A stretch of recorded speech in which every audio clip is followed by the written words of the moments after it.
Yo, what is up? All right, we got a trade recap from May 19th, 2026. Freaking banger trade today. Hit a nice little 1 to 3 RR. A little trade recap over here in case you just want to read that. There's a lot to uncover or a lot to cover with this trade. There's so much that went into it. And I mean, it played out pretty well. And yeah, all right, let's get into it. On the 4-hour time frame, I want to get my daily bias right. You want to see the general idea of where price wants to go. We've been in an uptrend for the past like 2-3 weeks, so that's going to tell me that I want to be taking longs. We're respecting bullish gaps here. We respect this bullish gap here. We have buying pressure out of it. We respect this bearish gap, which I don't like, but I mean, that's okay. We're still bullish. I want to be taking longs. On the hourly time frame, we look for potential key levels that I want to get hit. We create like a low here, kind of in the middle of nowhere, that could be potential sell side liquidity, just a significant low. We also formed this fair value gap here with an ITL, intermediate low, and we formed 2 stacked 15-minute fair value gaps from last week. Let me see if I can find them. Okay, here we go. Look, we have this gap right here, and we have this gap. So those are pretty good draws on liquidity, right? So let's go to market open on the 5-minute time frame. All right, and I also wanted to mark out like New York session stuff, like New York PM low, London highs, Asia highs, previous day highs, just unmitigated gaps, New York highs, like everything, just so I could see potential DOLs for my take profits or my targets. So yeah, okay, so let's get into this.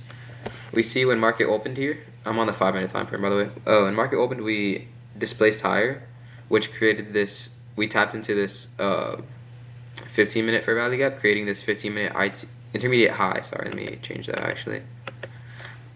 Making this intermediate high. So my original idea when I was trading was I didn't want to see this happen, but I mean, we saw it happen. We tapped into this 15-minute fair value gap, and we had there was like a 1-minute inners off of this. So my idea was to take a short. I faded this idea, though. I didn't take it because I wanted to see manipulation lower, right? And I wanted to follow my bias.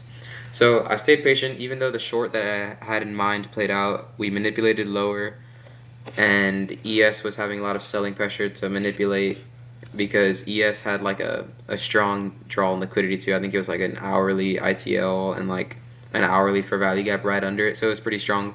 So we swept it out on ES and on NASDAQ, which is pretty strong. All of our DOLs, draw and liquidity, got hit. What do I want to see after that? I want to see an inverse fair value gap, right? So I look on the 5-minute. Are there any fair value gaps to get inverse? Well, yeah, there's one right here, but we never really got an inverse until up here, right? But I look and look and look. We get another one on the 3-minute, right? We get a bearish fair value gap on the 3-minute. We get closure above it. My entrance is off of this. I got a little bit of a late entrance, but that's okay. I mean, we still got a good entrance though.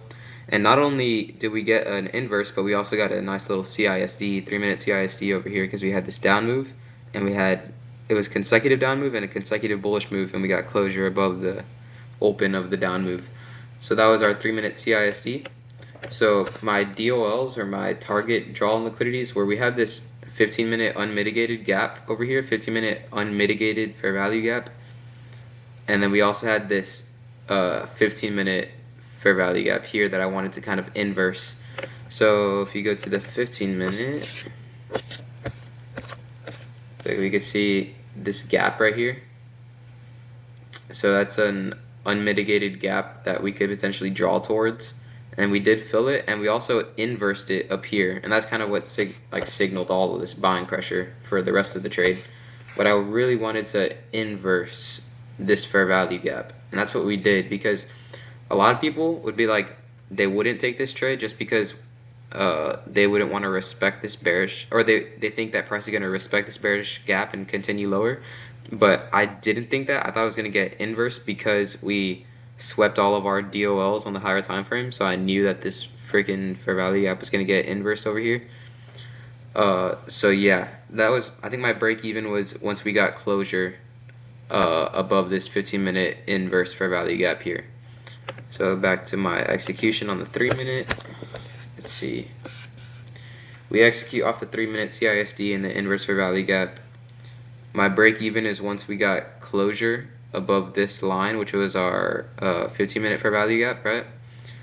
We got closure above it right here. These wicks don't count because we don't get closure. We got closure right here. Stop loss goes to break even. Once we get that 15-minute inverse on the 15-minute time frame, we get the 15-minute close. Price continued higher. We hit our take profits. As far as take profits, I used that intermediate high that was made during market open when we swept out this fair value gap. We also had London highs that got hit here. I didn't target those. I just targeted the 15-minute high. We also have Asia highs that could target 30-minute unmitigated New York high, previous day high, and there's also this unfilled 4-hour fair value gap from like a while ago. So yeah, that was kind of the trade. We accumulated during pre-market, manipulated during market open, and then distributed the rest of the day. And that's kind of the way ICT concepts go. So yeah, that was the trade. Manipulated key levels, inverse fair value gap, CISD, target unfilled 15 minutes or 15-minute ITH. And yeah, so I mean, my trade recap, if you wanted to read it, is right here. And yeah, we got a nice little 1 to 3 RR. And yeah, that's pretty much it. Trade recap of May 19th, 2026. Peace.